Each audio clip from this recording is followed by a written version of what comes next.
А как вы оцениваете количество украинских военных в районах, близких к оккупированным территориям, к Азовскому морю, к Одессе? Вот она сопоставима с теми силами, которые есть на территории оккупированного Крыма, которые наращивает Российская Федерация в акватории Черного и Азовского морей? Ну, вона адекватна тим силам, які є в Російській Федерації. Відбулося нарощування нашого груповання, і ми готові до відбиття, до відсічі тої агресії, яка може бути. Мы просто видим, что агрессия России полностью по всем фронтам. То есть со стороны Белоруссии, со стороны Ростова, со стороны Крыма. Готова ли Украина оказывать сопротивление по всем фронтам?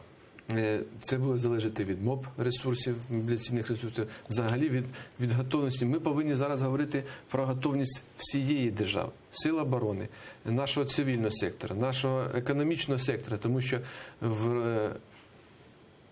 у випадку більш широкої збройної агресії будуть знадобляться всі ресурси, які має наша держава. Ми це розуміємо.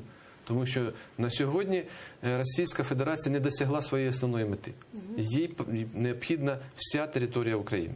І те, що вона захопила Крим і захопила східні області нашої держави, це недостатньо для того, щоб створити таку стратегічну зону на території України і на території Білорусі, для того, щоб захищати свої національні інтереси. Через те необхідно бути готовим до можливої більш широкомасштабних дій Російської Федерації. Резюмируя